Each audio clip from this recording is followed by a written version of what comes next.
Welcome to Made in Science, the official podcast of the University of Stuttgart. At the annual Science Day of the university, visitors can get a good glimpse behind the scenes of science and research. One example for outstanding research presented at the Science Day was the Cluster of Excellence, Integrative Computational Design and Construction for Architecture, or INT-CDC. And one of the researchers representing INT-CDC was tenure-track professor Anja Lauer, who is our guest today. She does research at the Institute of Construction Materials in the Department of Construction Robotics. I would like to talk with her about the Cluster of Excellence in CDC, diversity in her research field, her experiences during a study trip to Japan, and which robot she is personally wishing for. Welcome, Professor Lauer. Thank you for inviting me and for giving me the opportunity to speak to you at this early stage of my career. Professor Lauer, first of all, I introduced you as a tenure-track professor. Please, can you explain what a tenure-track professorship actually is? Yes, sure. A tenure-track professorship is a kind of junior professorship. So junior professors are usually appointed for 4 years as officials in Germany, and then they can be extended for another 2 years. So they are appointed for 6 years in total at one university, and usually then they have to switch universities. A tenure-track professorship has the difference that after an early evaluation, they can be extended to 6 years, and then if the final evaluation is positive, they can be hired for life. So I'm right now on the track for tenure. And you are at, in your research field, at INT-CDC. Again, we would like to find out more about it. What are some of the questions that this particular cluster of excellence addresses? The Cluster of Excellence is a collaboration of different institutes in different research fields at the University of Stuttgart. So we work together with architects, civil engineers, manufacturing and systems engineers, robotic engineers, geodetic engineers, and social scientists and humanities. And all of us together tackle one big question: how can we digitize the construction sector as a whole and improve some of the main concerns that are in the construction sector, which are the resource consumption and CO2 emissions and energy use. So the construction sector accounts for between 30% and 40% of energy use and CO2 emissions worldwide, and also roughly for 50% of raw material use. And one question is, how can we make benefit and how can we optimize resource efficiency and how can we implement digitization in the construction sector to help with those topics. Apart from that, because of urbanization and population growth, by 2050, around 2.6 billion people will need new housing and workplaces and infrastructure. For example, in Germany alone, we need 400,000 new residential units each year, but currently only half of that is constructed. And the productivity of the construction sector has been stagnating for decades, and now there's also a shortage of skilled workers. And at the same time, the construction sector is one of the least digitized sectors worldwide. So we want to address the productivity challenge and increase the productivity through more digitization and automation. You mentioned a couple of topics, and I'm wondering how unique is this approach of INT-CDC in Germany, or perhaps also beyond. I I'm wondering if other universities, other research centers are also tackling these issues, or what makes the difference here? Yes, there are some other research initiatives and projects in other universities in Germany and also beyond that focus on innovative construction materials and digitization in construction, because this is such an important topic. Because by developing resource-efficient and innovative building systems or automated prefabrication and automated on-site construction, we can really benefit the topics of sustainability, productivity, efficiency, and livability. And already a small improvement can have a huge impact because the building industry is the largest industry in the world. And because of this relevance, there are other research initiatives that work towards solutions for these topics. And one of them is actually a collaborative research center at the University of Stuttgart, which is called Adaptive Skins and Structures for the Built Environment of Tomorrow. And there, they also tackle the question of reducing carbon emissions and resource consumption by building lightweight, but in contrast to CDC, lightweight through adaptivity. This means they install actuators to compensate for loads like wind.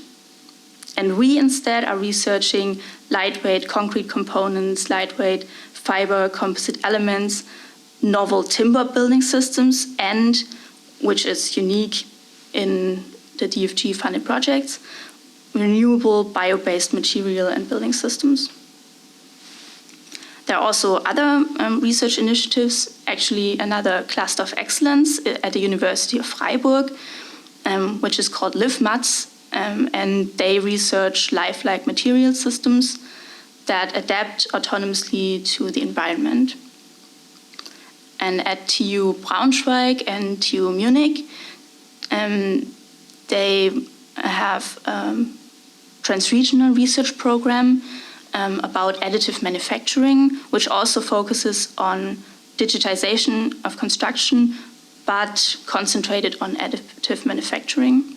At TU Dresden and Aachen, and there's also a transregional research center which investigates carbon fiber reinforced concrete. And also at ETH Zurich, they have quite a few research initiatives there that focus on bespoke digital prefabrication and digital fabrication, and another one that investigates earth-based building materials such as clay, for example.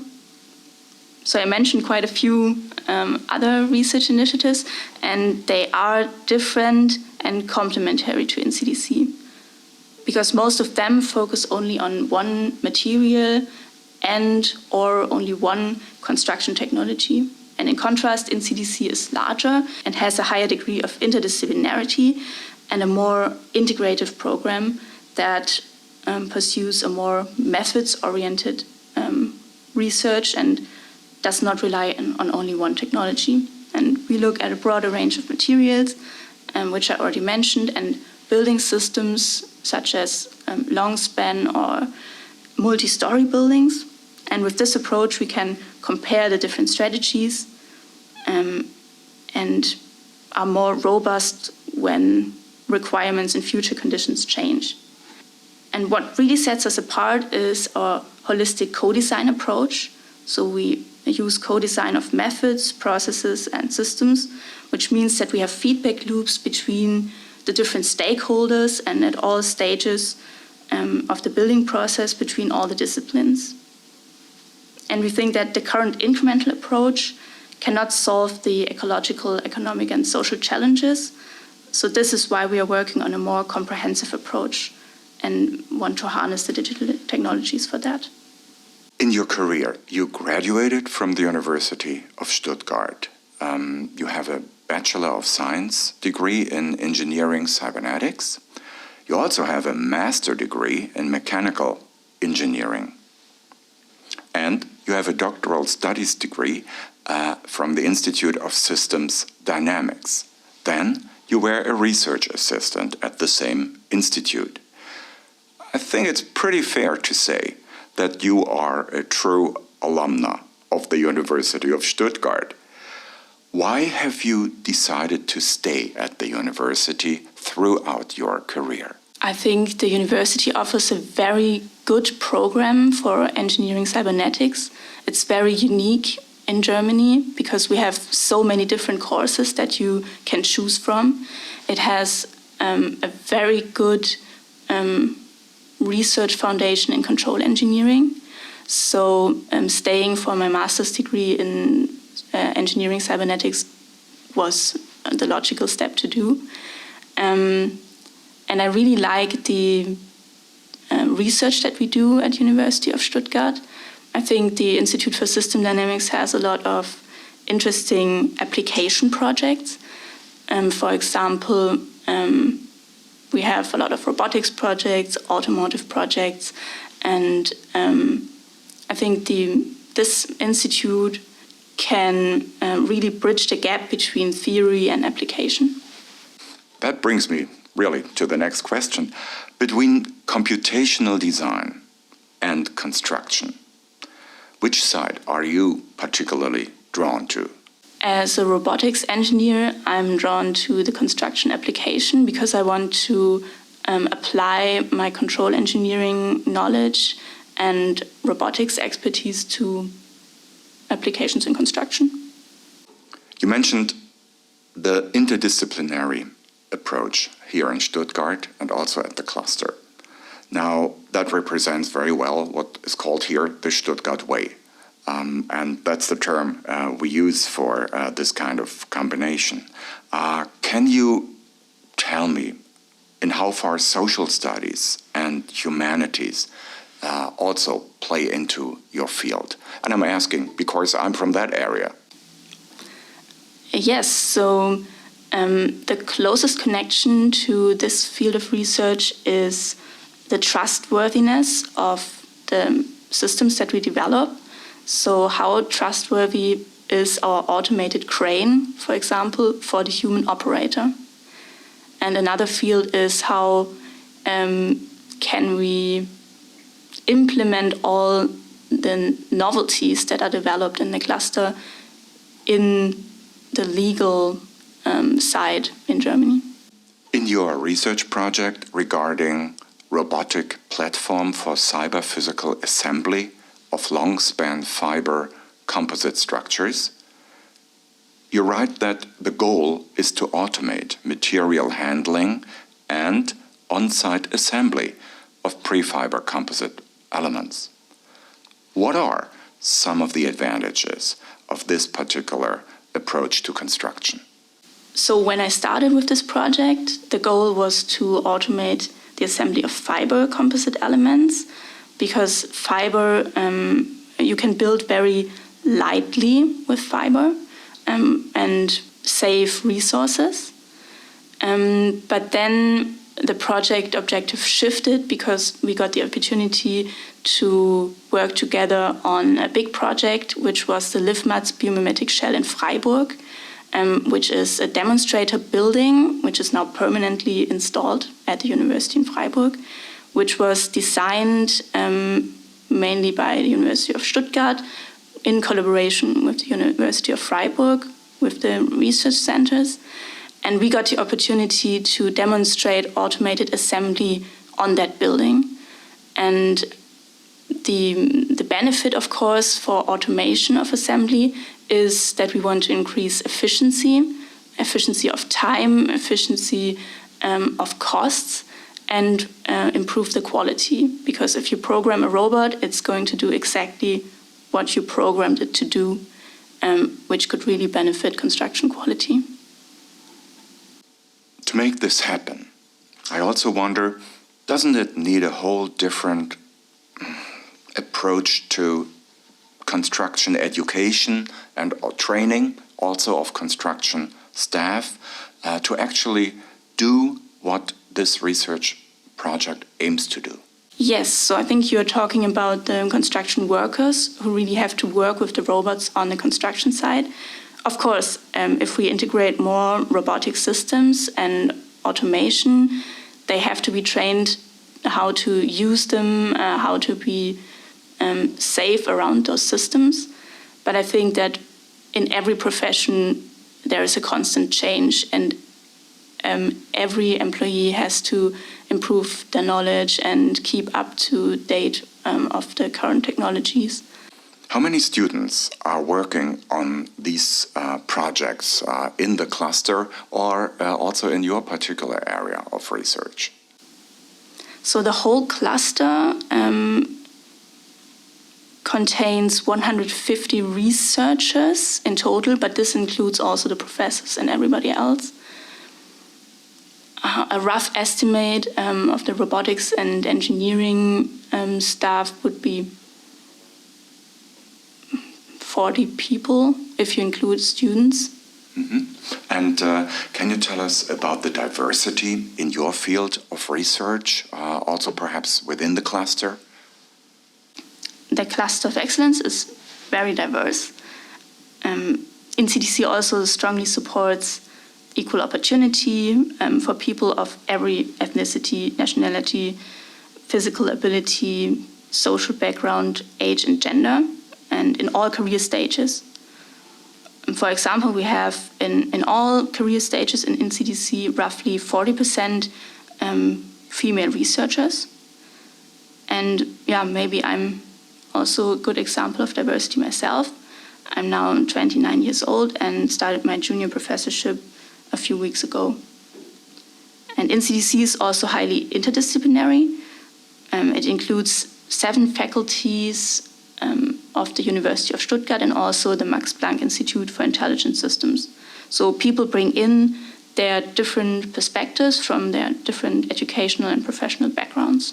And such a large research cluster with globally renowned scientists attracts researchers from all over the world. We have a lot of international visiting professors, international doctoral and postdoctoral students, and international students. International is definitely my next keyword here. You yourself used an outgoing grant to visit universities in line with your research in Japan. Please, can you tell us about some of the key experiences you had at some of those universities and institutions that you were visiting there? I visited the Tokyo Institute of Technology and the University of Tokyo, and through Professor Jakui in the University of Kanazawa, I also got to visit the Kanazawa Institute of Technology. And all of those universities had a common research topic, which was drone control. And this is relevant to the field of construction robotics, because drones can be used as maintenance robots for inspecting bridges and buildings for cracks. And I also revisited the Toyohashi University of Technology, where I had studied for 1 year as a double degree student during my master's. So this is why I have a Master of Science degree in Engineering Cybernetics from the University of Stuttgart and a Master of Engineering degree in Mechanical Engineering from the Toyohashi University of Technology through this double degree program. And in Toyohashi, they also do research on crane automation, which has a strong link to NCDC's crane automation and automation of construction machines. In Japan, you also looked at human-robot interaction. I think it was at the University of Tokyo. You mentioned that maintenance robots were also of special interest to you. Are they already widely used these days? And what do you see in stock for them in the future? Yes, robots are used, or automated systems are used for inspection of structures because they're very beneficial for example, for bridge inspection. If you can control a drone, then you can be much faster in inspecting the structure. So some of the topics in Tokyo were also underwater robots for inspecting the bridge parts which are underwater. Yeah, and one application in Tokyo also was how can a person control multiple drones at once, which would be human-robot collaboration. Did you perceive a different attitude or willingness to include technology into life in Japan than in Germany? My impression is that while Japan is a very traditional country with some conservative mindsets, they are very open to include new technologies in their everyday life, which is very fascinating that they can bridge this gap between the two worlds.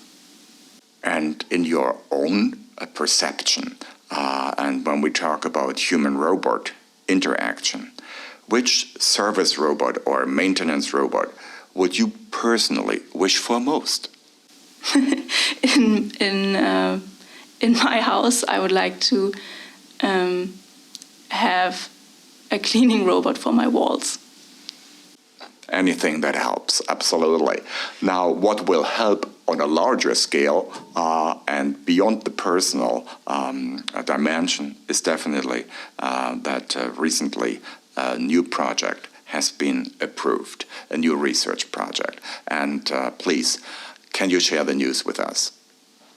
Yes, so 1 week ago, my new project was approved, which is the new research project 35 of NCDC. And it deals with adaptation of construction robots and building components for enhanced robustness in contact situations. So in my PhD research, and also on the construction side of the LiftMats biomimetic shell in Freiburg, I learned that the building elements and the robots and the whole assembly process have to be thought together. So in this project, I want to identify parameters that are responsible for a robust, so safe and reliable construction process. So I want to look at the building element side, what kind of material, what geometry, what joints and connection mechanisms are beneficial for robotic assembly. And on the other side, I want to look at the robot. What is the motion capability and robot precision that is needed? What kind of end effectors do we need? And of course, the third component is the construction process, where we first have to get a better understanding of interaction dynamics and contact forces, kinematic chains, and how this affects all stages from path planning to trajectory generation and, for example, force control and joint control. Then we need to think about robust construction process. In one of your other projects, perhaps that was also leading to this one, you focused on robotic assembly of form-fit timber building systems. I found that very interesting. Why did you choose timber? So we consider timber to be CO2 negative, and we would like to include more timber in the construction sector. So this is one of the reasons why we study timber. And if we look at the robotics side, timber can be very lightweight. So it is better suited for robots than, for example, heavy concrete components. For the future, how do you see your contribution, your research to the building industry here in Germany and also beyond? My long-term vision is that we move away from using existing robots for construction tasks or from automating existing construction machines, which are actually developed for human operators, and move away from automating construction tasks with building elements that are designed for human handling. And instead, I think we need a new kind of construction process, a new kind of building component, and new kinds of robots, and we need to think everything together. So my vision is to develop a novel, robust robotic construction system for automated assembly and hopefully disassembly. And such a robotic construction system has to consist of robots and end effectors, building components and joints, and automated construction processes and methods. And they all have to be designed together and to be compatible to each other. And only then can we truly harness the potential of automated construction. And maybe with this approach, we might develop a completely novel approach to construction and maybe change the way we currently build. Thank you for that outlook. At the end of our conversation, we have always a couple of questions that we would like to ask you to answer as shortly as possible. We call this section Moment 7.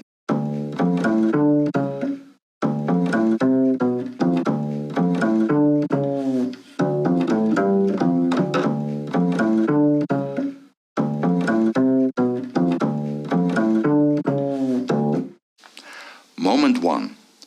Spätzle or Maultaschen? Maultaschen. Moment 2.